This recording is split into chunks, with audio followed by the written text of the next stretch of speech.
E a gente abre esta edição do Jornal Jovem Pan falando sobre os bastidores da política em Brasília. Hoje é feriado do Dia do Trabalhador, mas as articulações seguem por lá na capital federal, principalmente para a escolha do sucessor de Arthur Lira na presidência da Câmara dos Deputados. E quem traz os detalhes para a gente, direto do centro do poder, é o Bruno Pinheiro. Bruno, muito boa noite. Ótimo feriado para você do trabalhador conosco trabalhando. É o seguinte, para troca de síndico de um prédio, às vezes tem briga na reunião de condomínio, imagine na troca da presidência da Câmara dos Deputados. Como é que estão as articulações por aí? Boa noite mais uma vez.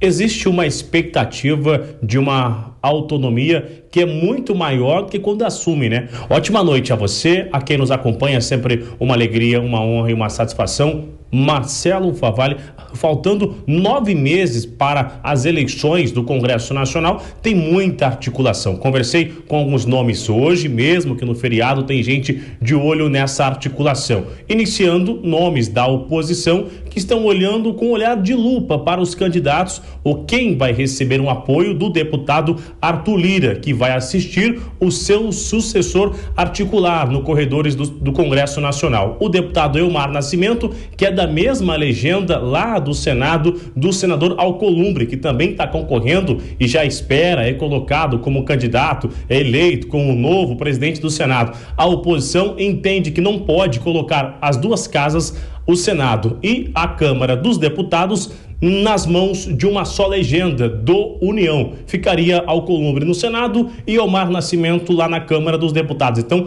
a oposição já não tem entendimento de dar um apoio ao nome de Elmar Nascimento. O deputado Marcos Pereira, que também recebe um gesto do deputado Arthur Lira, começou a, inclusive, já fazer visitas a eventos religiosos aqui no entorno, eventos do agronegócio, mas a oposição também não vai com Marcos Pereira, com quem eu conversei hoje. Existe um sentimento ali sobre a imagem do parlamentar que indicou o ministro Silvio Costa Filho da sua legenda para ser ministro do governo Lula e, de acordo com alguns nomes da oposição, ele continua andando e viajando sempre com aliados do governo. E ainda seria muito difícil uma comunicação, que neste momento zero contato com Marcos Pereira. Então, esses nomes que já tem ali nos bastidores um certo sinal de Arthur Lira, a oposição não compra essa ideia. Estão tentando convencer Arthur Lira de indicar um nome da sua legenda do PPP dentro do PP. Indicar seria o deputado Lupion,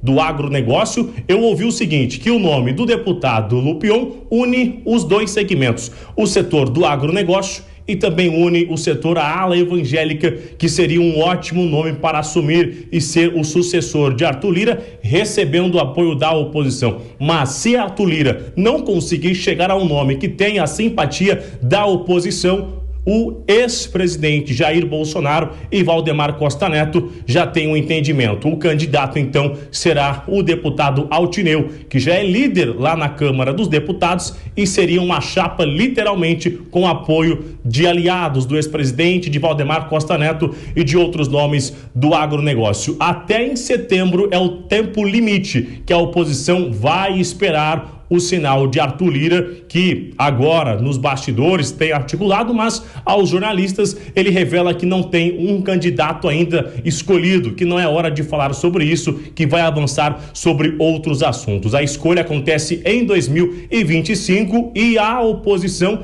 já sinalizou que não espera nenhum espaço na mesa diretora, não, eles esperam realmente eleger um nome que vai comandar a Câmara dos Deputados. Então, será necessário jantares, almoços, encontros evangélicos, encontros do agronegócio para tentar chegar no convencimento e o entendimento. Expectativa é muito diferente de realidade e a gente vai ver o que vai acontecer nesses 9 meses. Articula e articula, como diria essa juventude aí, viu, Marcelo Favalli? Bruno, obrigado pelas informações. Daqui a pouco a gente volta à capital federal. O Bruno falou entre expectativa e realidade e às vezes tem um abismo de diferença entre esses dois pratos na balança.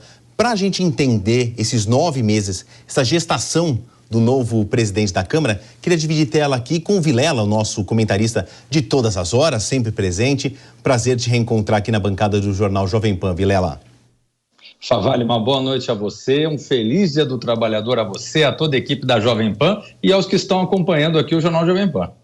Vilela, eu vou pegar um gancho do que o Bruno Pinheiro falou, situação, oposição e tem um terceiro caminho aqui que é o agronegócio. A gente fala muito do agronegócio por causa das feiras que tem acontecido agora nessa semana no Brasil, principalmente a AgriShow aqui no estado de São Paulo.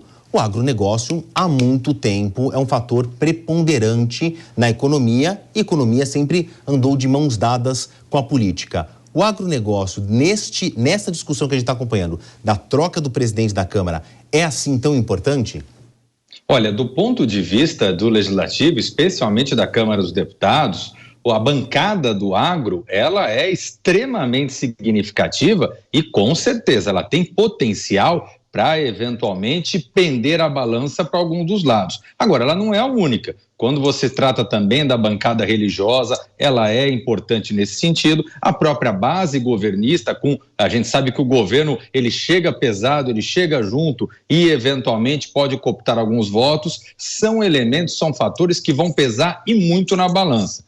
Quando se trata de uma disputa como essa, tende a sair vitorioso aquele segmento que ele não seja tão identificado com algum dos lados, com alguma bancada específica, ou tão identificado com o setor de oposição, por exemplo, mas geralmente acaba sobressaindo aquele que consegue construir uma plataforma maior e transitar por mais bancadas, por mais forças políticas envolvidas. Eu faço essa leitura de que, no primeiro momento, vai se sair mais forte quem tiver essa capacidade. Agora, muita coisa pode acontecer. A gente está vivendo um ano de muito conflito entre executivo e legislativo. Aliás, 2023 também já foi assim.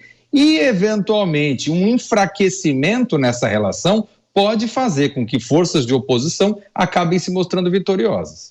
Olha, Vilela, deixa eu puxar um pouco aqui para minha praia, que é a cobertura do noticiário internacional, a análise da geopolítica. É um fenômeno que acontece também nos Estados Unidos, o chamado midterm elections, as eleições de meio termo, de meio mandato, né, do presidente. Quando chega a metade do presidente, tem mudanças significativas no Congresso. Acontece no Brasil, em alguma escala, mais significativamente nos Estados Unidos, que a gente vai ver em novembro na eleição lá do próximo presidente americano e depois de 2 anos a mudança no Congresso. Bom, a gente sabe que no Legislativo, nós estamos falando da Câmara Baixa, ainda tem o Senado, mas o Congresso e a Câmara dos Deputados tem se tornado uma pauta importante, quer dizer, tem se tornado aí um setor importante para a presidência. Se a gente olhar para a história recente aqui do Brasil, os processos de impeachment foram aceitos, foram sinalizados pelo presidente da Câmara.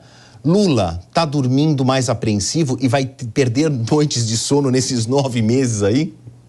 Olha, com certeza, até porque, Favalha, as relações entre executivo e legislativo não são nada boas. O presidente Lula, nesse seu terceiro governo, ele não conseguiu construir uma base no legislativo sólida que dê essa tranquilidade ao sono do presidente. E, por vezes, o governo acaba tentando impor uma agenda muito ideológica, muito ligada àquele grupo mais próximo da figura presidencial. E isso acaba levando um tensionamento muito significativo com o legislativo, e você sabe que a política é dinâmica. Qualquer movimento pode acabar esgarçando ainda mais essas relações e acabar representando um risco para a figura presidencial.